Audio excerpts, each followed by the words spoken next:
Well, Shane, you teased it there, so let's get to what was really the game of the week here in the SEC. I called it. Alabama beat Arkansas 42-35 in a back and forth contest. And Bryce Young, he was outstanding, broke the all-time Alabama school record, Shane, for passing yards in a football game. 559 passing yards, 5 touchdowns, no interceptions. But equally impressive, I thought, Shane, KJ Jefferson, 326 passing yards. Yeah. Officially only had 3 touchdowns. Really should have had 4. Kind of got robbed there. A game that was back and forth. Treylon Burks, man, how comical was it? His over-under was 4 catches, 8 catches, 179, 2 touchdowns. He made himself millions of dollars, I would think, here on Saturday, going up against the Crimson Tide and being unguardable. And I don't want to say this cost him the game, Shane, but it seems like it's a weekly conversation we're having here where it's just, we got to do something about these damn refs. This was one of the worst officiated football games I've ever seen in my life. So bad that the AD, Hunter Yurachek, had to come out here and say, this is 2 years in a row now. We're leaving the state of Alabama, and we're feeling like we got robbed, is basically what he said. And of course, he's referencing the Auburn Bo Nix backwards spike last year. But, and again, I think Alabama would have won this game without, if the officiating was as good as it could be. But I don't know. I'm wondering here if, if I'm an Arkansas fan, I got to be pretty pissed off that some of these refs, just the poor job they were doing. Well, I mean, it's something that we discuss all the time, and it's hard not to point it out because you think of things like first downs even. It's like a team gets a first down against Alabama. It's like, well, did he really? Let's pause it and let's look at this thing, And when other teams, it's just like, let's just keep going, Or the one that got me the most was there when Gary Danielson is saying, clearly that's a touchdown for Arkansas. There's something going on there because he never roots for the other team. So, I mean, the guy was clearly in the end zone, and somehow that got put down at the 1 yard line. So, but anyway, it got corrected. And I will say this, Mike, about the officiating, because there were some other things. I mean, you could argue the delay of game touchdown. You remember that one going against Arkansas there. So, I mean, if you slow it down and you critique what these refs do and can't do, absolutely, you could eventually make an argument for either side. So the fact of the matter is, when you watch these two programs, they went toe-to-toe. Arkansas we knew they needed to play a perfect game to win this thing, and damn, they were close, Mike. I mean, that fake had me faked out. I said, holy, I just couldn't believe it. And I was like, shit, these boys are back in it, Yeah. It was a gutsy call.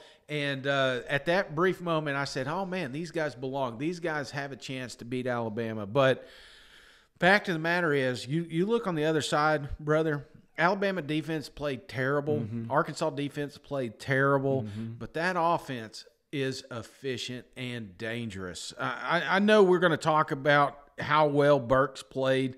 But, hell, I mean, we got to mention Mechie. We got to mention Williams. These guys are just machines out there. Alabama wide receivers just reload. They talk about Mechie and all these first rounders that were in front of him.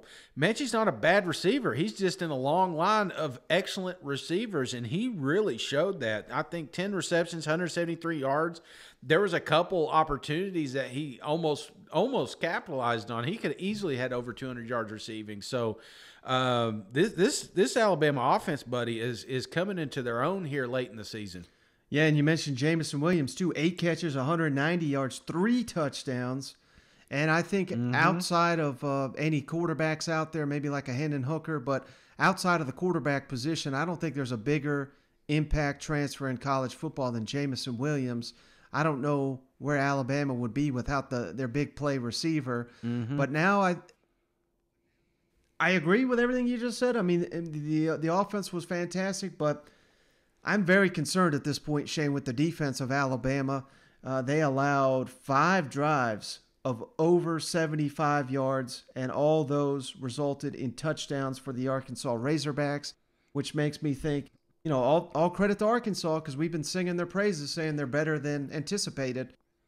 How's that going to look against the Georgia Bulldogs in the SEC championship? How's that going to look in a potential college football playoff when you got to go up against maybe an Ohio State or Oklahoma? I don't know, but this defense is, a huge red flag.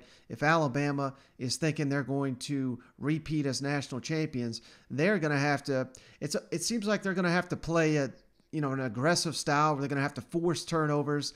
Now their offense can score on anybody. I have no doubt, but the defense being such an issue there, it's like I've been saying, man. I've been saying it for a couple of years, and everyone thinks I'm crazy, but I think old Alabama and Nick Saban, I think they've lost a step when it comes to defensive football.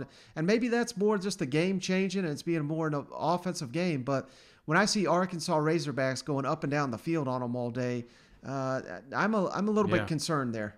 Well, you should be, Mike. I don't think Alabama can play this way and beat Georgia. I think the offense is key. I think that it'll be the best. And I know I'm overlooking Auburn. Can't, the Iron Bowl, anything can happen. But I'm telling you right now, Mike, if they play like this on defense, Georgia is going to score at will. Yeah. Because they've got a good enough offense to do that. But I don't think Alabama is going to be able to put up 42 points against a team that literally gives up 1 to 2 touchdowns every 3 weeks.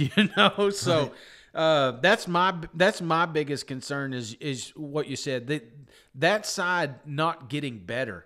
The offense is getting better, but the defense feels like it's still. Now I know we're dealing with some injuries and we got some of that. We can't overlook that part, and we're not as deep as we used to be week 1, But I'm a little concerned, especially coming into this. This is going to be an epic SEC championship, Mike. It's literally the national championship, in my honest opinion. I cannot wait for it, but they are going to have to get their shit together through the Auburn game, or Georgia's going to steamroll them, man. Yeah, and with this win at Alabama, that's why we keep referencing it. They have clinched the SEC West. They are headed to Atlanta to meet them Bulldogs. Cannot wait for that matchup, Shane, but we'll have plenty of time to break it down. But I wonder who's the more motivated team, because I think Georgia's automatically in the playoff, where it's going to be do or die for the Crimson Tide. While maybe Georgia, you want to finally get over this Alabama demon and stomp them in the SEC championship in Atlanta while you can. That's going to be one hell of a matchup, like you're saying. Bryce had a historic night throwing. Can you put in perspective how difficult it is, given the kind of defense Arkansas runs from an X's and O's perspective? Well, I think we had a really good plan on offense. We had a lot of solid runs, even though, you might say we only had whatever we had, 100 and some yards rushing, but we had a lot of situations where we put ourselves in positive down the distance situation. When you get behind the sticks on them and they drop 8 guys, it really gets tough. But we had a good plan to attack the 8 drop. We didn't do a very good job of it in the red zone. And he made really good decisions about who to throw the ball to. And, he had several, at least 4 drops to go with. And he had a couple overthrows. But, the guy had a fantastic game, I think, and really did a good job sort of taking what they give. He's accurate with the ball, and other than a couple drops, the receivers did a really good job in the game as well. You won several of these games, these close games where you haven't been able to put teams away. How do you view that dynamic between winning the games but not fully, putting the other team away? Well, what I look at is how did we execute in the game? What did we do in the game that kept us from putting the game away? All right, so that's the perspective that I look at it, and a lot of the things that I just talked about is why we didn't put the game away. The last touchdown, 8's not supposed to be on the running back. All right, so we don't play the coverage the way it's supposed to be played. They might have scored anyway, I don't know, but you at least like to think that you're out there executing and doing what you're supposed to do. Guys don't take the right guys on slider boots. We turn people loose in man-to-man. We get a penalty when we score a touchdown that would put the game away. Then we take a sack and miss the field goal. So all these things contribute to not putting the game away. So that's the kind of stuff that we need to fix, but it's also stuff that can be fixed. So we just got to keep working on it, and we got to have the players buy into what they need to do to get it fixed. And then if you could comment on Treylon Burks, is just I know he hurt his shoulder, just kept playing, and what you thought of his game and how he's feeling right now. Well, I think he's probably beat up, but he just kept coming back, and he won a lot of one-on-one matchups tonight, and KJ got the ball to him. But he's a tough, great player and a better person. But I tell you what, he had a half a game tonight. Yeah, Coach, KJ was 22 of 30, 326, 3 touchdowns. Really probably should have had 4 touchdowns. What did you think of his play today, and just showed a lot of resiliency throughout? Well, I mean, first of all, I felt like the line protected pretty well for him. He obviously got away from some pressure. But, I mean, man, and he just getting better every week. I mean, I wouldn't trade him.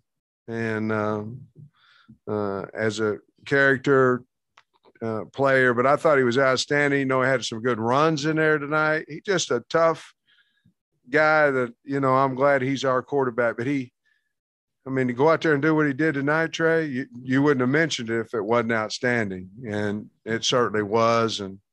And I think he came out of it pretty, he's probably sore, but I think he came out of it probably okay. We got a short week, so I certainly hope he did. But I'm so proud of him. I mean, look at the first game and to now, and consecutive weeks of how he's played. I'm glad he's our quarterback. Sam, what do you think, the way the Georgia game was over in a hurry, just not a good day at all. And then this one, you guys are in it to the very end. What do you think that says about how the team's progressed since that Georgia game? Well, obviously it's 2 different teams, but we certainly have learned a lot. We learned from the Georgia game. We practiced what we learned from the Georgia game. And for the most part, we were much better tonight at those negatives that, we told our team about from Georgia. So, but they're 2 different teams and things of that nature. But I think it says a lot that we can go out on the road and play Alabama and make it a game. And that's what we did. Thanks.